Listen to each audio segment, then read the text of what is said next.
In 2016, I had moved out of my parents' house and moved to my very first new house in the suburbs of New York, but I didn't live in the city. The house wasn't anything big or special, it was just a 2-bedroom house, which is an appropriate sized house, especially when it's your first one. Besides my family or relatives, I've only kept in contact with about one friend whose name was Matt that lived in Rochester, which is about an hour and a half from where I lived. A few days after I moved in, Matt invited me to his New Year's Eve party. I didn't have any plans on New Year's Eve, so I went with it and said yes. Fast forward to New Year's Eve, I drove the almost 2-hour drive to Matt's house and got there around 7 p.m. Once I got inside, there was about 30 people in his house. Some out in the backyard, some watching TV, and even some playing cards while drinking beer. Matt offered me a few beers, and I gladly accepted as I am somewhat of a heavy drinker and would rarely decline a drink. The night went on well with people socializing and we counted down to the new year. I'd say maybe about an hour after the new year had officially begun, the party started to die down and more people started to leave. I was completely wasted at the time, and Matt said it was fine if I crashed at his place for the night in the guest bed. I was tired and too drunk to drive, so I accepted his offer. Most of the guests were already gone by then, so I decided to head upstairs and go get some sleep. I went to sleep almost immediately due to the alcohol, and I was asleep for about a good hour before waking up to the sound of a firework close by.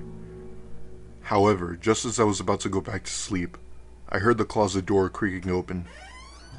I have had childhood fears in the past about closet doors, and for whatever reason they stuck with me. I got up and closed the closet door, but not even 10 seconds later, the closet opened again with its hinges squeaking.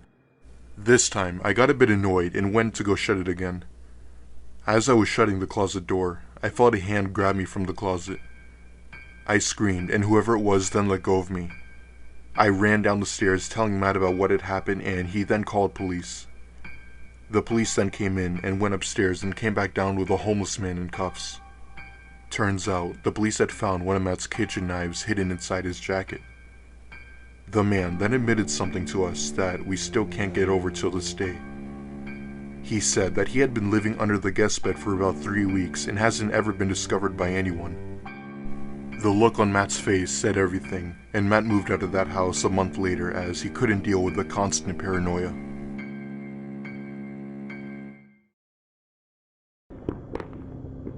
I was invited to a party on New Year's Eve, and a couple that are my friends were invited too. Since the guy knew the way to the party and I didn't, and they live about 20 minutes from me driving, I gave them a ride. It was a nice party with 15 friends, and we spent the night okay. But in the morning, even though that our friend had told us we could sleep at his house and drive home when we woke up, we still decided it was time to go home. This was around 5:30 a.m. I drank only a bit of champagne so I could drive, and both my friends from the couple drank almost nothing since they were spending the next day with the girl's family and didn't want to be hung over, so we were sober when this happened. We said our goodbyes and got out of the house. We know that the area is known for having pretty sketchy characters, but the car was a 2-minute walk from the house and we didn't expect to get in trouble. We were wrong. So as we got out of the house, there was this one guy just standing in the middle of the parking lot, smoking what smelled like weed. We walk on the opposite side of the road of this guy, but he starts messing with my girlfriend. She's really pretty, so guys usually stare and she's used to it. But this guy starts making infelicitous comments to her, with her obvious boyfriend, my friend, that has his arm around her, right there. We look at him, but say nothing since we are right next to the car when he starts walking towards us. So we get in and I quickly lock the doors and drive away fast before he can catch up to us. But since that town was unknown to us and big, we had to stop and turn the GPS on. After we do this, we get on the road, but immediately have to stop at a red light.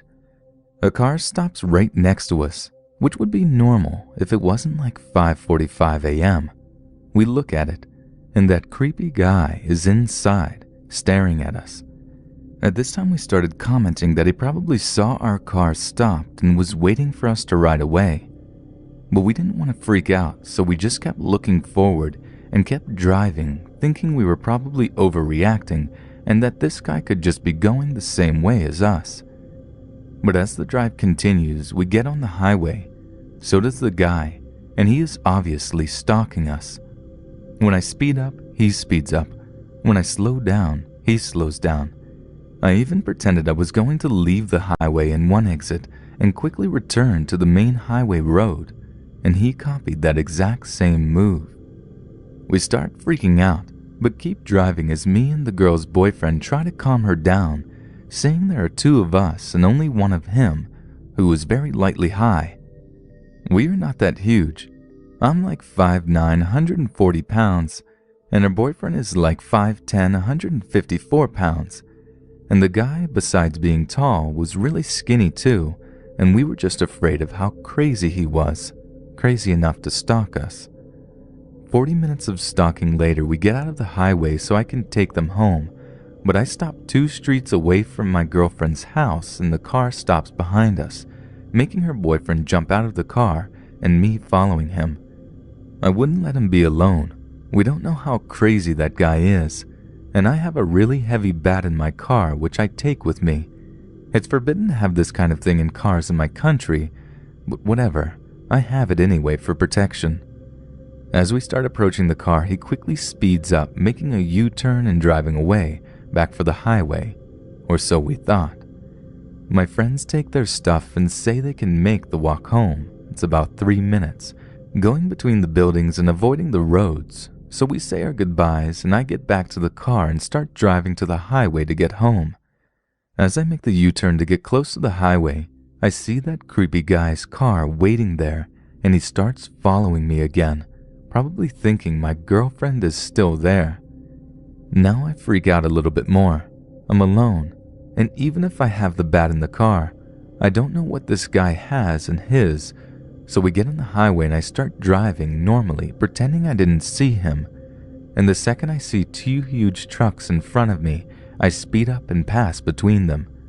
At this time, I'm driving around 87 miles per hour, looking at my rearview mirror to see if I'm losing the guy.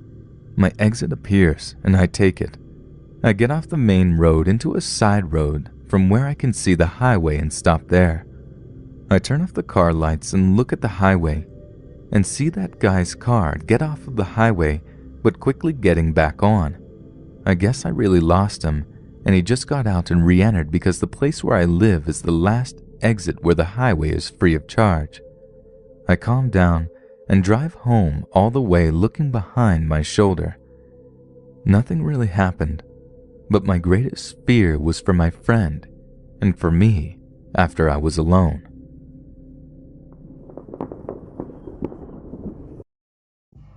On New Year's Eve of 2014, my girlfriend and I went out to a restaurant with my 2 friends, Felix and Nick, and I'm still friends with them till this day.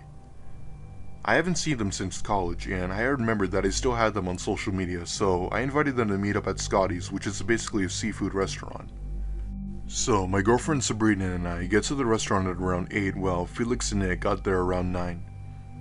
We would be staying until 11, as we wanted to still see the fireworks on the water. As soon as my 2 friends came, we all greeted each other, and I of course introduced them to my girlfriend. So fast forward about an hour later, we're all eating our food and waiting for the fireworks to start when my girlfriend tells me that she wants to take a walk on the little boardwalk that was near the restaurant. My girlfriend unfortunately has minor back problems, and so whenever she wants to walk or stretch to relieve the pain, I don't mind it. Fast forward 20 minutes later, my girlfriend still hasn't come back yet, and the fireworks were about to start in 5 minutes.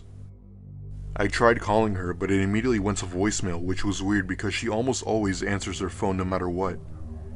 Me, being the overprotective boyfriend I was, then started to get a bit worried that something may have happened to her. I told my friends that I was going to look for her and that I'd be back. I sort of jogged down the so-called boardwalk, thinking in my mind as to why I was so stupid for letting her go by herself. I jogged down the whole boardwalk, but I found no sign of her. I then began to go into panic mode, calling her name out, practically yelling. After about 10 minutes of me calling her name, I thought that all hope was lost. As I'm walking back to the restaurant, ready to call the police, I heard the blood-curdling screams of my girlfriend from about a half a mile away. I ran to where I heard the screams, and I found her lying on the ground with a pool of blood beside her. I ran up to her and she was relieved to see me. She was breathing heavily while blood continued to pour.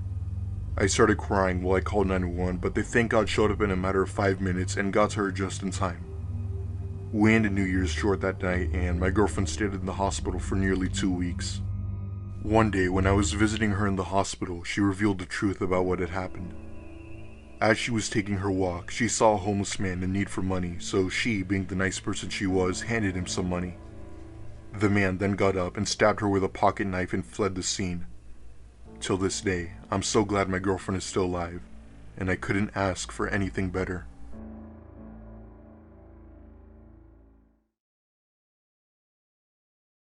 My scariest experience in my life happened to me on New Year's Day when I was around 17 years old. I lived with my parents at the time, but my parents had very, if any, little interest in me. They didn't dislike me or anything, I just wasn't their top priority at the time as we were struggling financially and both my parents were busy every day. I had only one friend at the time who went to school with me named Rebecca. Rebecca was very kind, but I didn't like her addiction of smoking all the time. She'd smoke on a daily basis everywhere at school no matter what. What I'm trying to say is that it's very unhealthy, but hey, it's her choice. Anyway, Rebecca calls me and invites me to come hang out with her on New Year's Eve as she'd be home alone and wasn't old enough to go with her parents to the party they were going to. I didn't have any plans either, so I said yes. So New Year's Eve comes around and I tell my parents that I'm going over to Rebecca's house. My parents give the okay and I went on my way. Rebecca lived only about 3 blocks away, so I wasn't that far from me. I got to her house and she greets me, and us being the bored girls we were, decided to watch some TV. At one point, she asked if I wanted to take a walk with her, and I said yes, as I actually needed a walk myself. Rebecca's house was in a rural area, and there were woods about a mile away from her house, so we decided to walk near there. Once we got to the woods, Rebecca offers me a cigarette, and I politely decline. She then proceeds to tell me that one cigarette won't hurt me as long as I don't overdo it. I again declined, but she kept pressuring me into doing it, and at the end, I had to say yes. I took one puff, and I nearly puked after that. However, Rebecca then told me to shush, and that she told me that she heard something. It is nearly dark outside, so I couldn't see anything, but I then began to hear what she was talking about. The more I listened, the more I could make out what the noise was. It sounded like someone or something walking in the leaves about a few feet away from where we were standing. Now, this was before cell phones had built-in flashlights, so we couldn't see anything or provide any source of light. In fact, it was so dark I could barely see Rebecca.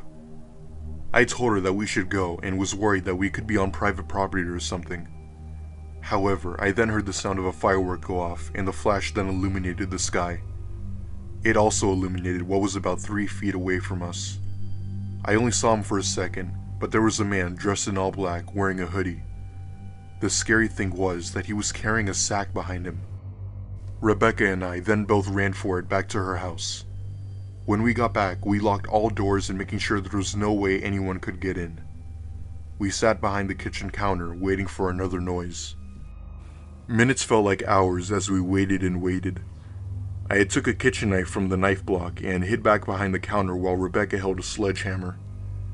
As soon as Rebecca said if we should make a run for it, we heard several kicks to the front door. We knew right away that the man was behind the door, but before he could break it down, we heard sirens in the near distance. Police then came to the door and comforted us, while the other officers tried to find the man, but they never did. He got away with it free. Till this day, I still have an idea as to what was in that sack he was carrying, but I don't think I want to know for sure, because it's definitely nothing good.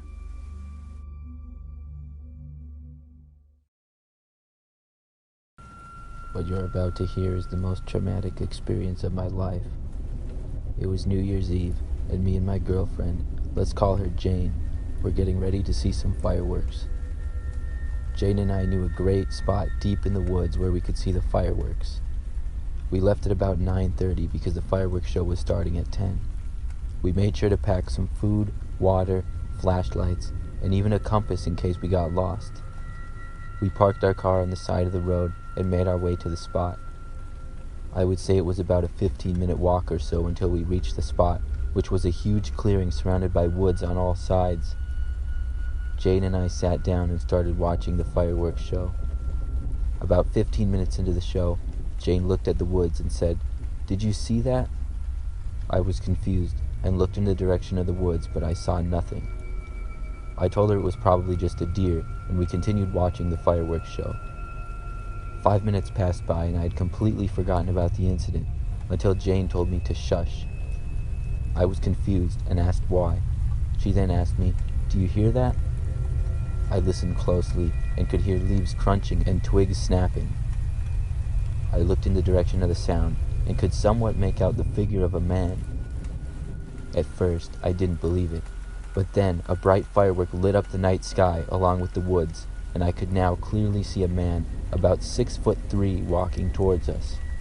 Now I'm 6'5" and believed I could easily take on this man if he wants trouble, but that all changed when another firework revealed a large knife in his hand. I told Jane to run, and we both darted back into the woods to the direction of our car. All the while this man was running about 20 feet behind us. After about 2 or 3 minutes of running, we managed to lose the guy, and we arrived at my car. When we did, I made a horrifying discovery. All 4 of my tires had been slashed. We didn't know what to do. My car wouldn't be able to drive, and there was a maniac trying to kill us, and all the while Jane was going crazy. I tried calling 911, but just my luck, I had no service way out there in the woods. Luckily, we saw a truck coming down the road, and Jane quickly flagged the driver down. The driver parked behind us, and a large dude stepped out of the truck. We quickly explained to him what was going on, and he got back into his truck and pulled out a gun along with a satellite phone. We used the satellite phone and called the police. They said they would be there in about 5 to 7 minutes. While we were waiting, Jane investigated the woods and then screamed. I quickly looked over to the direction she was looking, and I saw the man walking towards us. Jane yelled that it was him, and the driver of the truck then took one ground look at him and fired a warning shot. The gunshot sent the man running back into the woods. After 3 minutes of waiting in fear, the cops arrived. They called in a team to check the woods, along with a AAA truck to fix my car. The rest of the night was me and Jane at the police station. We tried to give the best description of the man that we could, but because it was so dark, I could barely make out his face. I don't know what would have happened if Jane didn't spot the man, but we've never been back to that spot since.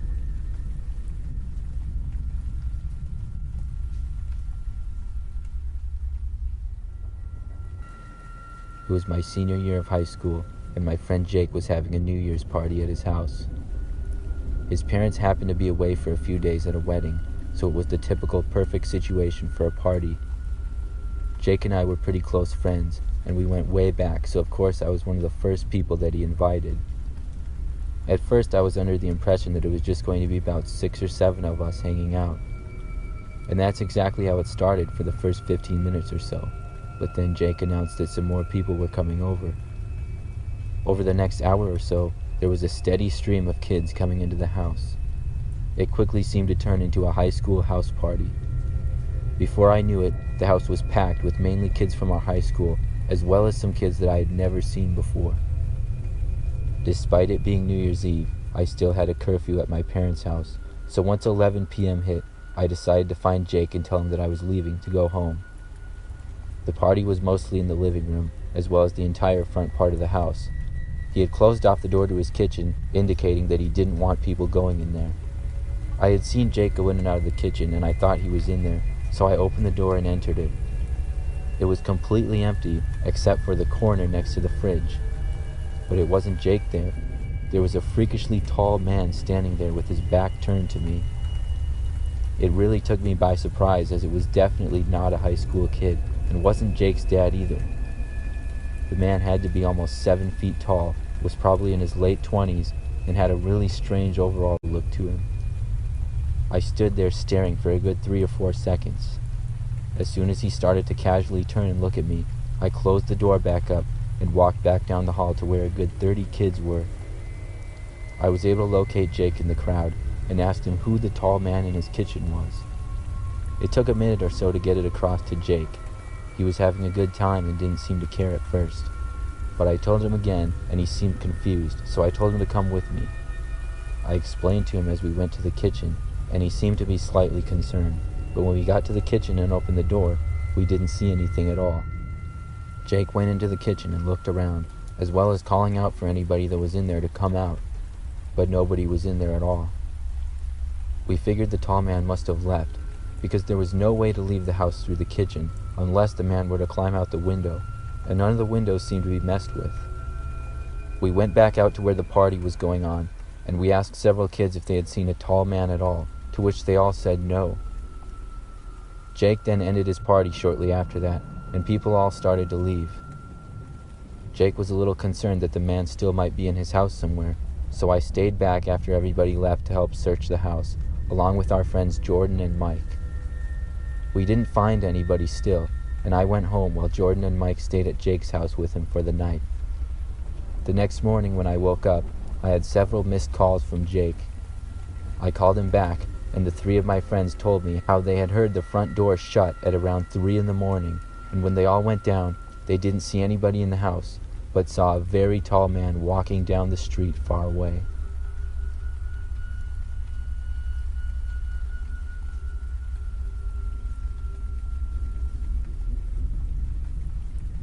This story happened last year on New Year's Eve. A friend group of the 4 of us got together at my friend Jennifer's apartment for New Year's Eve. It was a fun night, and we played games and watched a movie. We had a New Year's celebration, and at about 2 in the morning, most of us called it a night. We were all young women and lived in a pretty large city, and had walked to her apartment. The other girls left before me because I stayed back to help Jennifer with something. When I finally left, it was about 2:15 in the morning.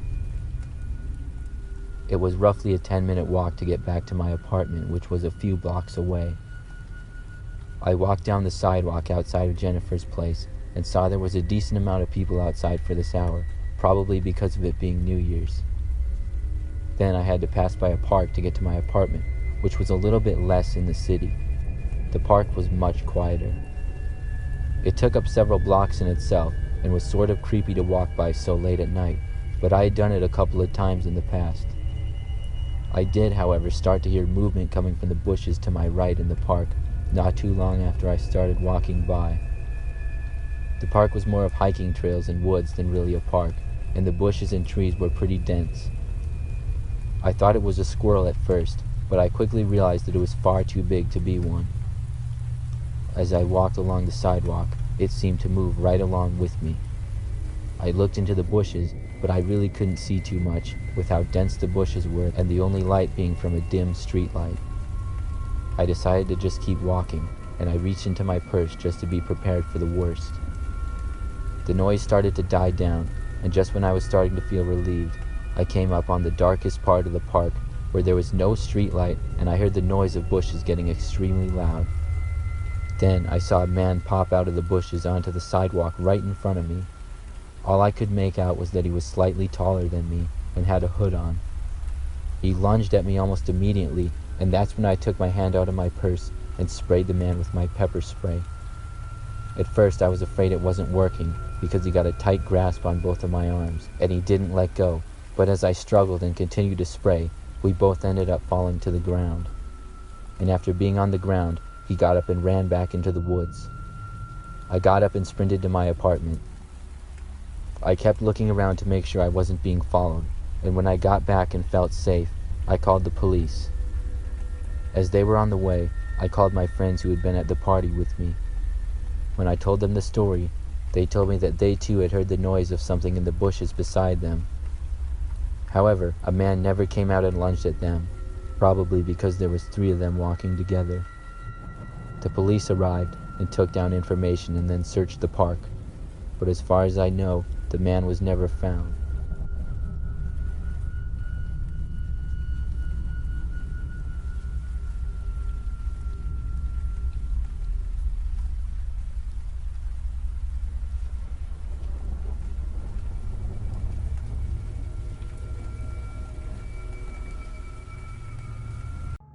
We're going back about 10 years for this one, but this was without a doubt one of the worst nights in my life, and it's one that all started on New Year's Eve. A few friends of mine all congregated in one of our parents' houses, doing some pre-drinking before we were due to head out to a New Year's party. We got toasty on a few tins, then ended up getting a taxi into the city center, where there was this massive student house in the Georgian Quarter where a load of locals and students alike had gathered to get bladdered and see in the new year. It was a decent enough party at first, like everyone seemed nice and friendly, and whoever lived there had to put in a great deal of effort to make people feel welcome, putting out snacks, ice for drinks, rigging up a big old speaker system to pump out the tunes, that sort of thing. Then at one point during the night, I noticed a few lads wandering around the party who looked like they didn't exactly belong there. It wasn't because of how they looked or dressed, like there was a big mix of people there from all different backgrounds, and it definitely made for a better atmosphere. The thing that got me was that while everyone was engaged in conversation or the like, drinking or dancing or whatever, these lads seemed to be just looking around, like they were just lost or looking for someone. I never really thought much of it at the time, though, like there was so many different people going in and out of the house all the time. I'd never been there before, hardly knew any of the people who actually lived in the house, so I wasn't really to know who should and shouldn't have been there, and it's not like I was about to start playing bouncer or security guard or whatever. Then, like an hour or so later, I'm in the kitchen trying to fish one of my cans of cider out of an already overstocked fridge, when someone walks up to me with this anxious look on their face. "Hi, do you know that guy in the waterproof jacket that's been walking around?" It was one of the students who actually lived in the house. Me? No, I thought you knew them," I reply, taking out a can and cracking it open. "No, I thought they were with you," they reply, looking a bit more nervous as they're talking. There's a sort of awkward pause in the conversation before the person asks, "Can you get them to leave?" This was exactly the sort of thing I was trying to avoid. Like I said, I wasn't up for playing bouncer, and I was pretty bloody confused as to why they were asking me to do so. Mate, it's not my house. It's not my party. I'm not gonna go around telling people that they can't be here," I say before wading through the crowds to find my mates. A little while later, I realized I couldn't see any of the dodgy-looking guys hanging around the party, so I just thought it had been dealt with by someone else. But then, the fella who'd asked me to kick them out comes up to me and actually thanks me for getting rid of them. Again, there's this moment of confusion where I'm like, "I didn't do anything, mate. They must have just left on their own." I really thought that was the end of it, but boy was I wrong. I remember being pretty drunk by the time I nipped upstairs to use the third-floor toilet, one that had some windows looking into the street out the front of the building. So I'm standing there and draining the main vein, just sort of blankly staring out the window when I see this car pull up. Nothing out of the ordinary, just a car with a few lads piling out. I watch them go around to the boot, open it up, then start to pull out mass. I did a kind of double take like, what is this? They were pulling out ski masks, balaclavas, all sorts of stuff like that, followed by baseball bats, hockey sticks, knives, all kinds of blunt and sharp weapons. My brain was just slowed by the alcohol, I think, and I remember thinking, someone's in for a rough night, only realizing it was us that was in trouble when they started heading up the pathway towards the house, the same party house which had an open, unlocked door to allow pretty much anyone and everyone to just wander in and out at their leisure. The night was about to go very, very wrong for us. I don't think I even finished up my pee properly, at least I have no memory of doing so. The only thing I remember is rushing back to the room where my mates were chilling, just in time to hear a load of screaming and shouting coming from the ground floor. I just remember saying, "We need to get out of here, now." But my mates were so blitzed that they just sort of looked back at me in confusion like, "Why? What's up?" Not even bothering to move at first. I grabbed my jacket from off the floor, trying to tell them what I'd just seen, and what I just heard coming from downstairs, but I think I was so scared and drunk that it all just came out as a babble at first. I think maybe they just thought I was pulling their leg at first, that I was just playing some daft prank on them. I get it. The mood went from 0 to 100 really bloody fast, and I can totally understand their confusion. But then all of a sudden this lad appears in the doorway of the room we were occupying, wearing a gaiter over the bottom half of his face, with a baseball bat in his hand. Only then did they really realize how serious I'd been. The lad just instantly took a swing at my mate, who was closest to the door, and he only barely got out of the way in time. The lad then just starts shouting at us to stay seated, but to throw our phones into the middle of the room.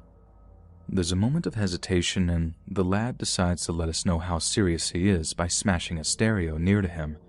I mean, he swung so hard with the baseball bat that he just obliterated that thing with one swing. That was all it took to get us to comply, and we all tossed our phones into a rough pile in the middle of the room. We thought he'd just grab them and leg it, but that wasn't enough for him. He starts asking for wallets, MP3 players, anything of any value, basically for us to empty our pockets. While this is going on, I can see all kinds of chaos unfolding in the hallway outside the room we're in. Lads are getting brave with the invaders only to get smacked in the face with brass knuckles or hockey sticks. Girls are getting pulled by their hair down the hall, falling over their high heels and getting carpet burn from getting dragged along the carpet. God knows what happened to them after they got their phones or wallets stolen. A few of us tossed our empty wallets next to our phones, but since only a few of us did, this masked guy thinks the rest of us are holding out on him.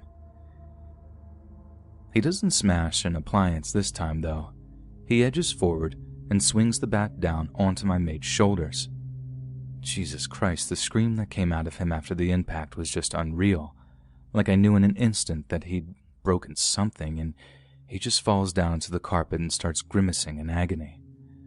The fella's all like, "I told you, wallets now."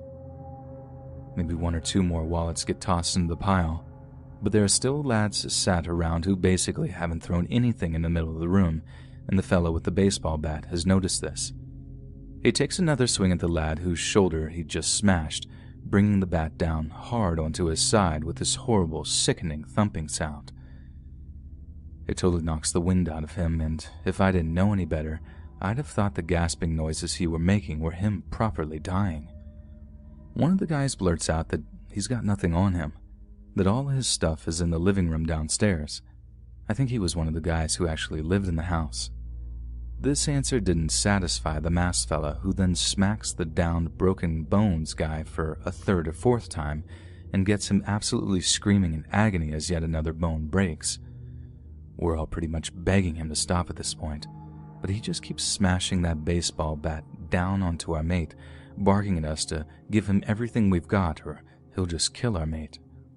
I think the only thing that saved his life was the appearance of another masked lad in the doorway who told him that they had to leave before the police showed up. And at that, the raiders were gone as quickly as they'd come. They'd ransacked the entire house, beaten up anyone who so much as put up an ounce of resistance. The whole place was just in shock. Girls were crying or wailing over the unconscious bodies of those lads they'd knocked out with bats or brass knuckles. It was honestly like walking through a war zone as I shakily plodded down the stairs, surveying the scene while my mates tried to tend to the guy who'd had the absolute life beaten out of him. Because they'd taken most people's phones, I think only a handful of people left at the party were able to actually get in touch with emergency services. I remember a few of them sort of going from room to room, trying to give the 999 operators a kind of damage report, telling them exactly how many injured people there were. There were police cars everywhere within the hour, and I think maybe about 4 ambulances turned up to treat the wounded, with another few ferrying the more seriously wounded of us off to the hospital for treatment, which obviously included our mate who'd had his bones broken by the lad with the baseball bat. Once he'd been taken away, there was no reason for us to be there anymore, so we just grabbed a load of ale from the fridge in the house and got walking home.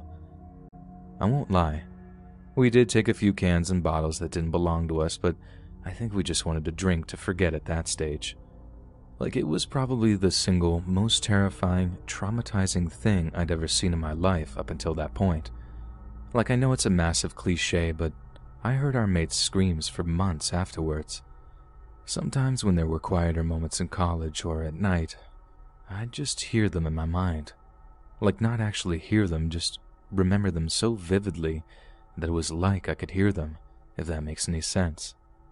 Those screams are a sound, along with the sound of bones breaking, that I sincerely hope I never have to hear, ever again.